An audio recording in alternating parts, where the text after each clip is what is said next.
75 के ज़िमनी इंतखाब में हुकूमत ने इलेक्शन कमीशन का फैसला चैलेंज करने की हिकमत अमली तैयार कर ली। वजीर आजम की ज़ेर सदारत इजलास में कानूनी टीम की 2 पिटीशन दायर करने की तजवीज़। एक पिटीशन में री इलेक्शन को चैलेंज किया जाएगा, दूसरे में ऑफिसर्स के खिलाफ कार्रवाई का फैसला चैलेंज होगा। कानूनी टीम ने बताया, इलेक्शन कमीशन को ऑफिसर्स के खिलाफ इस नौयत की कार्रवाई का इख्तियार नहीं है।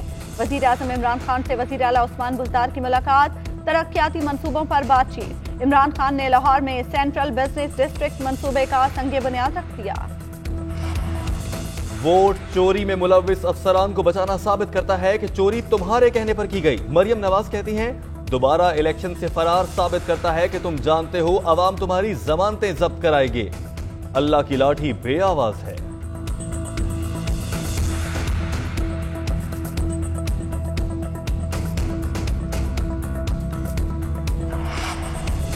इलेक्शन जीते तो शफाफ और मुनसिफाना, हार गए तो धांधली का वावेला। ऑपोजिशन के लिए वही फैसले काबिल कबूल हैं जो इनकी मंशा के मुताबिक हों। कल तक इलेक्शन कमीशन के खिलाफ सड़कों पर एहतजाज करने वाले आज इदारे के हामी बन गए हैं। शिबली फराज की तनकीद, बैरिस्टर अली जफर GNN से गुफ्तगू में बोले, ट्रायल हुआ, ना लोग बुलाए गए, फैसला कर दिया गया। ठोस शवाहिद न होने के बावजूद दोबारा इलेक्शन कराना दुरुस्त नहीं। कल कोई भी फायरिंग करके वीडियो बनाकर हारने पर इलेक्शन कमीशन में चला जाएगा। हफीज शेख साहब टिकट कटवा लें, तहरीक इंसाफ की हुकूमत जाने वाली है। अब्दुल हफीज शेख के तमाम असासे बैरून मुल्क हैं। उनकी गाड़ी पर पाकिस्तान का झंडा लगता है तो वो पाकिस्तान आते हैं। रहनुमा नून लीग मोहम्मद जुबैर की प्रेस कॉन्फ्रेंस, कहा, इमरान खान और असद उमर माजी में कहते थे हफीज शेख ने मईशत तबाह कर दी। कौमी असम्बली की एक नशिस्त के लिए मुल्क पर दाव पर लगा दिया गया।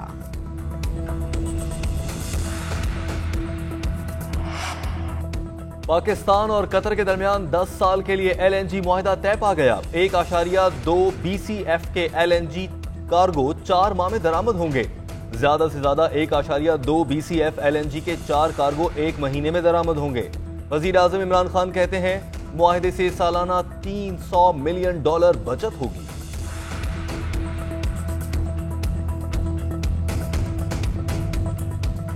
जब मुल्क पे मुश्किल वक्त आता है तो मुश्किल वक्त से निकलने के लिए एक मुल्क को आउट ऑफ द बॉक्स सोचना पड़ता है कि वो सोच लेके आए जो कि वही पुरानी घिसी पिटी सोच है, हट के हो कुछ। मुश्किल वक्त से निकलने के लिए आउट ऑफ द बॉक्स सोचना होगा। पाकिस्तान के गुज़िश्ता 10 साल अंधेरों की दहाई थी। मालियाती खसारे के बाइस कर्जे बढ़े, हर साल किस्तें बढ़ती जा रही हैं। डॉलर महंगा होने से महंगाई हुई। लाहौर को फैलने से रोकने के लिए बुलंद इमारतों की तरफ जाना होगा। वर्ल्टन एयरपोर्ट को डी नोटिफाई करने से कमर्शियल सरगर्मियां 6000 अरब तक जा सकेंगी। सेंट्रल बिजनेस डिस्ट्रिक्ट के पहले फेज में 1300 अरब रुपए की कारोबारी सरगर्मियां होंगी।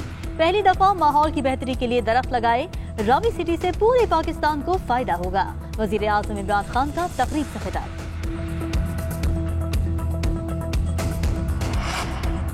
सिंध में तहरीक इंसाफ के नाराज रहनुमाओं की बैठक। नाराज अरकान का गवर्नर सिंध इमरान इस्माइल को हटाने का मुतालबा। लियाकत जतोई ने सैफुल्लाह अबड़ो को सेनेट का टिकट 35 करोड़ में बेचने का इल्जाम लगाया था। सैफुल्लाह अबड़ो को टिकट मिलने पर PTI, लाड़काना और कंबर के रहनुमाओं का एहतजाज। मुजाहरे के दौरान सैफुल्लाह अबड़ो और मुखालिफ ग्रुप के अफराद आमने सामने एक दूसरे पर लातों, मुक्कों और थप्पड़ों की बारिश कर दी। लड़ाई के दौरान जनरल सेक्रेटरी लाड़काना आशिक जतोई जख्मी हो गए। वीडियो स्कैंडल की तहकीकात, सेनेटर्स को नोटिस पर शहरी रहमान का एतराज। कहा, हुकूमती कमेटी ने सेनेटर रुबीना खालिद और सेनेटर बहरामन तंगी को किस हैसियत में नोटिस जारी किया। कमेटी को सेनेटर्स को तलब करने का कोई आईनी और कानूनी इख्तियार नहीं है। हुकूमती अरकान को क्लीन चिट दी जा रही है। कमेटी की गैर जानिबदारी पर सवालात उठ रहे हैं। सिंध असेंबली में हंगामा आराई, अरकान गुत्थम गुत्था, एक दूसरे को धमकियां। सिंध में आजकल कुत्तों का राज है। खुर्रम शेर जमान के बयान पर हुकूमती अरकान का एहतजाज। पीपल्स पार्टी के बुरहान चांडियो खुर्रम शेर जमान को मारने के लिए आगे बढ़े तो दीगर अरकान ने रोक लिया। तैमूर तालपुर बोले, हमें सॉफ्टवेयर अपडेट करना आता है। खुर्रम शेर जमान और मुकेश कुमार चावला के दरमियान भी तल्ख जुमलों का तबादला। कौमी असम्बली में भी हलीम आदिल शेख की गिरफ्तारी की गूंज। फवाद चौधरी की तकरीर के दौरान अपोजिशन का शोर शराबा। वफाकी वजीर ने कहा हलीम आदिल शेख पर तशद्दुद किया गया, जेल में सांप छोड़ा गया। इख्तलाफ होने का ये मतलब नहीं कि लीडर ऑफ दी अपोजिशन को उठाकर जेल में डाल दें। राजा परवेज अशरफ बोले किसी सूबे पर इल्जाम लगाना ठीक नहीं, गलत रिवायात कायम न की जाएं। सिंध में डाकू राज खत्म करो। रहनुमा तहरीक इंसाफ आसमा हदीद का प्ले कार्ड मरकज निगाह। आगा रफीउल्लाह की कोरम की निशानदही पर इजलास पीर की शाम 4 बजे तक मुलतवी। सिंध हुकूमत ने मुझे मरवाने की कोशिश की, हलीम आदिल शेख का इल्जाम। कहा मुराद अली शाह मेरे आने से पहले ही असेंबली में तकरीर करके रफ्फू चक्कर हो गए। हाथ हिला हिलाकर तकरीर भी करूंगा, उछल उछल कर इनको बेनकाब भी करूंगा।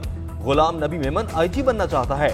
सिंध पुलिस में काले भेड़िए बैठे हैं। ऑपोजिशन लीडर ने शायरी भी की। कहा जेल में तशद्दुद हुआ तो कंधे में दर्द हुआ, मेरा ब्लड प्रेशर हाई था, मुझे ऐसा लगा कि दिल की तकलीफ हो गई है। अवाम पर एक और पेट्रोल बम गिराने की तैयारी। पेट्रोल की फी लीटर कीमत में 20 रुपए 7 पैसे इजाफे की तजवीज।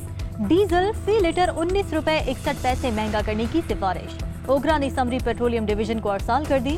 वजारत खजाना वजीर आजम इमरान खान की मुशावरत से हतमी फैसला करेगी। महंगाई आउट ऑफ कंट्रोल। एक हफ्ते के दौरान महंगाई की शरह में रिकॉर्ड इजाफा। दालें, सब्जियां, घी, चीनी सब महंगे हो गए। बिजली 2 रुपए फी यूनिट, चिकन 5 रुपए फी किलो, कुकिंग ऑयल 8 रुपए और 20 किलो आटे का थैला 5 रुपए महंगा। 21 अशिया की कीमतों में इस्तेहकाम रहा। महंगाई की शरह 2.49% के होशरुबा इजाफे के बाद 13.89 की सतह पर पहुंच गई। 17,000 माहाना कमाने वालों के लिए महंगाई 20% तक पहुंच चुकी। अवाम बिल आउट थे। पाकिस्तान अब ब्लैक लिस्ट में नहीं जाएगा। वफाकी वजीर हम्माद अजहर कहते हैं FATF की तारीख में सबसे मुश्किल प्लान पाकिस्तान को दिया गया। पाकिस्तान को ब्लैक लिस्ट होने के खतरे से निकाल लिया। FATF की जानिब से दिए गए टास्क को 90% मुकम्मल कर लिया। भारत FATF समेत पूरी दुनिया में बेनकाब हो गया। शाह महमूद कुरैशी कहते हैं पाकिस्तान ने 27 में से 24 पॉइंट्स पर मुकम्मल अमल दरामद कर लिया। जून तक बाकी 3 पॉइंट्स पर भी अमल कर लेंगे। 13 ममालिक ने पाकिस्तान के इक़दामात को सराहा। मुल्तान सुल्तान्स की लाहौर कलंदर्स के खिलाफ 158 रन के ताक़ुब में बैटिंग जारी। मोहम्मद रिजवान की एक और miss century. James Vince 5 run बनाकर आउट हुए। लाहौर कलंदर्स ने पहले बैटिंग करते हुए 6 विकेटों के नुकसान पर 157 रन बनाए। मोहम्मद हफीज 60 रन बनाकर टॉप स्कोरर रहे। कार्लोस ब्रथवेट और शाहनवाज धानी ने 2-2 शिकार किए। Sindh high court PSL matches के दौरान सड़कों की बंदिश पर बरहम। मेरी तलाह के मुताबिक सड़कें खुली हैं, SSP ट्रैफिक का बयान। तो फिर आपके घर जाने के बाद सड़कें कौन बंद कर देता है? पहले लोग खुश होते थे कि मैच होने वाला है, अब PSL से पनाह मांगने लगेंगे। पूरा शहर ही बंद कर देते हैं। जहां रोड बंद हो वहां नफरी क्यों नहीं लगाते? जिनके लिए मैचेस करवा रहे हैं उन्हीं को परेशान कर रखा है। मैच दिखाना है तो स्टेडियम शहर से बाहर ले जाएं। जस्टिस मोहम्मद अली मजहर के रिमार्क्स। हमलों का खतरा है। सिंध हुकूमत ने खुफिया रिपोर्ट पेश कर दी। कौमी क्रिकेटर उमर अकमल के लिए 6 माह का रिलीफ, 1.5 साल की सजा 1 साल कर दी गई। 42,50,000 रुपए जुर्माना आयद। खेलों की आलमी सालिसी अदालत ने केस का फैसला सुना दिया। उमर अकमल की मीडिया से गुफ्तगू। बोले कभी गलत काम किया ना करेंगे। बुकी के राब्ते का खुद चेयरमैन को बताने गया। इंफॉर्मेशन लीक होने के डर से निचली सतह पर बताने से गुरेज किया। सुप्रीम कोर्ट ने इस्लामाबाद इंतजामिया को आइंदा समात तक वकला के चैम्बर्स गिराने से रोक दिया। इस्लामाबाद बार काउंसिल की अपील समात के लिए मंजूर। अटॉर्नी और एडवोकेट जनरल इस्लामाबाद को नोटिस जारी। रोस्टम पर वकला के इकट्ठा होने पर चीफ जस्टिस का इजहार बरहमी। रिमार्क्स दिए अदालत किसी के दबाव में नहीं आएगी। फुटबॉल ग्राउंड पर 3 मंजिला चैम्बर्स तामीर किए गए। बार एसोसिएशन को चैम्बर्स लीज पर देने का इख्तियार कहां से आ गया? पब्लिक अराजी पर चैम्बर्स बनाने का कोई जवाब नहीं। किसी वकील ने प्रैक्टिस करनी है तो अपना दफ्तर खुद बनाए। गुज्जर नाले के अतराफ मकानात में इस्तेमाल करने पर सिंध हाईकोर्ट बरहम। जिनके लीज शुदा घर तोड़े जा रहे हैं उन्हें मुआवजा कौन देगा? ये तो नहीं हो सकता कि घर शहरी हुकूमत तोड़ दे और कहा जाए कि मुआवजा सिंध हुकूमत देगी। अदालत के रिमार्क्स। मुतालिका इदारों से 12 मार्च तक तफसीलात तलब। उधर औरंगी नाले के तरफ तजावुजात के खिलाफ ऑपरेशन। भैंसों का बाड़ा मिसमार कर दिया गया। पाकिस्तान में कोरोना से मजीद 32 अफराद दम तोड़ गए। मुल्क वायरस से इंतकाल करने वालों की तादाद 12,804 हो गई। 24 घंटों में 1541 केसेस रिपोर्ट। एक्टिव केसेस की तादाद 22,285 रह गई। श्रीलंका में कोरोना से इंतकाल करने वाले मुसलमानों की तदफीन हो गई। अमेरिकी सदर जो बाइडन ने इक़्तिदार के एक माह बाद ही गैर मुल्की सरजमीन पर फजाई हमलों का पहला हुक्मनामा जारी कर दिया। शाम में इराकी सरहद के करीब 2 ईरान नवाज ग्रुपों के ठिकानों को निशाना बनाया गया। बरतानिया की सिरीन ऑब्जर्वेटरी का कहना है कि हमले में 170 जंगजू मारे गए। बरतानवी खबर एजेंसी रॉयटर्स ने 17 हलाकतों की तस्दीक की है। रूस का कहना है कि अमेरिका ने बमबारी से चंद मिनट पहले इत्तला दी।